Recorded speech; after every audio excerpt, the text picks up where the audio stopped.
Hey guys, good morning, welcome back to my channel. আশা করি তোমরা সকলে খুব ভালো আছো, সুস্থ আছো। আমিও ভীষণ ভালো আছি। বাট আমার মুখ চোখ দেখে বুঝতে পারছো যে আমার প্রচণ্ডই ঠান্ডা লেগেছে। কারণ কালকে আমি এসছি হচ্ছে ঝাড়গ্রাম ঠিক প্রপার আসিনি, তোমাদেরকে বলছিলাম ঝাড়গ্রাম। বাট ঝাড়গ্রাম এখান থেকে এখনও 10 কিলোমিটার মতন দূরে আছে। আর এটা হচ্ছে লোধাশুলি বলে একটা জায়গা আছে, এখানেও টুরিস্ট স্পট। এখানেও যারা ঝাড়গ্রামে ঘুরতে আসে তারা এখানেও আসে। আর আমার প্রচণ্ডই ঠান্ডা লেগেছে, কারণ কালকে আমি এসি বাসে করে আসছি আর আমার ঠান্ডার একটু রয়েছে। আর কালকে রাতে তো ঘুমাতেই পারিনি, এতটাই ঠান্ডা লেগেছিল, আমি বুঝতেই পারিনি যে জ্বর ভাব আসবে। যার জন্য জ্বরের ওষুধ আমি আনিনি। ভাবছিলাম যে জ্বর তোর হবে না, হলে হয়তো একটু হাঁচি কাশি হবে। বাট খুবই শরীরটা আমার রাত্রে খারাপ লাগছিল। আর তারপর যেহেতু হোটেলটা একটু ফাঁকাই, তো তার জন্য একটু ভয় লাগছিল আমার আর মায়ের। আর এই যে দেখো আমাদের রুমটা পুরোটাই তোমাদেরকে দেখো ব্যাক ক্যামেরা আশা করি দেখাই যাচ্ছে। আর বাইরেটা হচ্ছে এটা একদমই পুরো রোডের সামনেই। এই দেখো হাইওয়েটা দেখা যাচ্ছে, আর এটাই হচ্ছে জানলা আমাদের। তোমাদেরকে ব্যাক ক্যামেরা করে ভালো করে দেখাচ্ছি। তো আমার কল টাইম ছিল হচ্ছে 6টার সময়, আর এখন বাজে হচ্ছে 8টা বাজতে যায়। তো ওরা এখনও কেউ আসেনি, হয়তো সবাই এখন এখানে ঠান্ডা পড়ে গেছে বলে ঘুম ভাঙতে চায় না। বাট আমি উঠে পড়েছিলাম, কারণ স্নান টান করতে হয়েছে সকালবেলা। আর স্নান টান করে ফ্রেশ ট্রেশ হওয়ার জন্য একটু সময় লাগে জানোই, তো তার জন্যই আর কি তাড়াতাড়ি করে আর কি উঠে আমি স্নান টান করে নিয়েছি। আর মাকে বললাম কি তুমি থেকে যাও, তার কারণ হচ্ছে দেখো মা যেতেই পারে, কিন্তু আমি তো জানি শ্যুটের অবস্থাটা কি হয়। কারণ এখান ওখান সেখান, তারপর খাওয়া দাওয়ার অসুবিধা প্রচণ্ডই। যেটা এখানে থাকলে হয়তো একটু একা থাকবে কিন্তু সেফ থাকবে, একটু শুতে পারবে, বসতে পারবে, যেটা বাইরে গেলে একেবারেই পারবে না। আর একটু পরে এইখানে প্রচণ্ড রোদ, সবাই বলছে, যেটার জন্য শরীর খারাপও হতে পারে। তো তার জন্যই মাকে বললাম কি তুমি এখানে থেকে যাও, সেরকম কোনো অসুবিধা হলে আমাকে ফোন করবে, কোনো ব্যাপার না। তো এই হচ্ছে ব্যাপার। এখন ওরা আসবে, তারপর আমি রেডি হব। জানি না কখন কী হবে, হয়তো যাবেই, কারণ কালকে আমার এখান থেকে চলে যাওয়া আমার একদিনেরই শ্যুট। কারণ কালকে আমার অন্য একটা কাজ আছে, আমাকে যেতেই হবে। তো চলো ব্লগটা কন্টিনিউ করতে থাকো, আশা করি তোমাদের ভীষণ ভালো লাগবে। এই যে দেখো এটা হচ্ছে হাইওয়েটা, আর আমরা নেমেছিলাম ওই যে দেখতে পাচ্ছ লরিটা যাচ্ছে, ওখানটা একটা কাটা মতন আছে, ওখানটাই আমাদের বাস নামিয়েছিল। যারাই এখানে আসবে এই হোটেলটা নেবে তাদেরকে ওখানেই হয়তো আসতে হবে। যারা 4 চাকা নিয়ে আসবে তাদেরও, যারা বাসে আসবে তাদেরও। আমি তো দেবদাস বাসে করে আসছিলাম।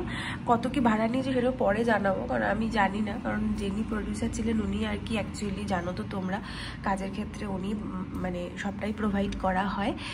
তাও ধরে নাও অ্যারাউন্ড 500 টাকা তো হবেই, কারণ এসি বাস যেহেতু ছিল, ফুল এসি। আর দেবদাস হচ্ছে ছাড়ে প্রেস ক্লাবের সামনের থেকে, ধর্মতলা যে প্রেস ক্লাব আছে প্রেস ক্লাবের একদম সামনের থেকেই ছাড়ে, ওখানে কাউন্টার। তো এই হচ্ছে ব্যাপার। আর ওয়েদার হচ্ছে এরকম দেখো। তো চলো একেবারে রেডি টেডি হয়ে নেবো, তারপর তোমাদের সাথে আবার কথা হবে।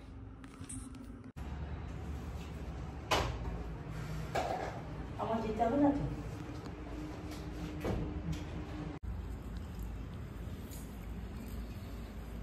তাই না?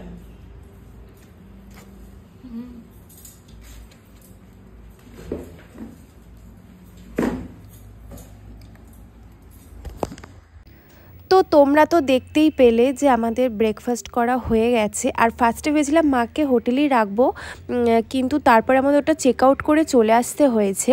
আর আমাদেরকে গাড়ি পাঠানো হয়েছিল যেখানে লোকেশন, তো সেখানেই যাচ্ছিলাম।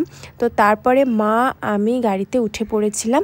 আর উঠে পড়ে দেখো আমরা একদম লোকেশনের দিকেই যাচ্ছি। আর এই রাস্তাগুলো কিন্তু কোনোটাই আমার চেনা নয়, ওনারাই নিয়ে যাচ্ছে আর কি। আগে শুনেছিলাম ঝাড়গ্রাম ঘুরতে আসার জায়গা, সত্যি খুবই সুন্দর। একদম পুরো মনেই হচ্ছিল যেন এই গাছগুলো দেখে জঙ্গলের মধ্যে চলে এসেছি। আর আমাদের যেখানে লোকেশন ছিল সেখানটা, ওখান থেকে মোটামুটি ধরো 3 কিলোমিটার দূর তো হবেই। তো খুবই ভালো জায়গাটা লাগছিল। আর সবচেয়ে ভালো লাগছিল যে ওখানকার মানুষের ব্যবহার, যেটা কিন্তু খুবই ভালো। আর কথাতেই আছে যে একটু গ্রামের দিকের মানুষেরা কিন্তু অনেক ভালো হয়। আর দেখো আমরা কিন্তু লোকেশানে চলে এসেছি। অ্যাকচুয়ালি এই গল্পটা হচ্ছে একজন প্রাইমারি স্কুলের টিচার আর হচ্ছে একজন বাস কন্ডাক্টরের একটি গল্প। তো সেই জন্য আর এরকম গ্রামের বাড়ি কিন্তু দরকার ছিল, তার জন্যই কিন্তু শ্যুটটা আমাদের এখানে হচ্ছে। আর এখন আমি ওখান থেকে ক্যাপচার করছিলাম, লাইটের সমস্ত সেটআপ দেখো বসানো হচ্ছে, আমাদের শ্যুট স্টার্ট হবে আর কি বলে। আর এটা হচ্ছে দ্রোনের আর কি, তো দ্রোনের জন্য আর কি দ্রোনেরও আনা হয়েছিল। তোমাকে আমি কত ভালোবাসি।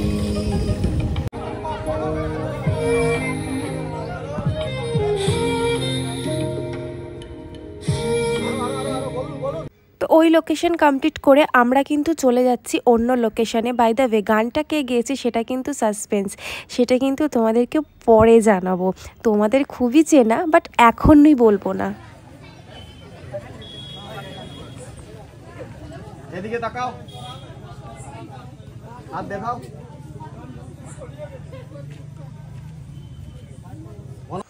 শ্যুট কমপ্লিট করে আমরা চলে এসেছিলাম হচ্ছে খাওয়া দাওয়া করতে। আর খাওয়া দাওয়া করার পর আমরা বাসে উঠে পড়েছিলাম। বাস ছিল 11টা 10-এ, আর খুবই তাড়াতাড়ি বাস আমাদেরকে নামিয়ে দিয়েছে। নামানোর পর আমরা সকালে উবের করে নিয়েছিলাম 4টের সময়। দেখো বাড়ি চলে আসছি। তো বাই, আজকের ব্লগটা এত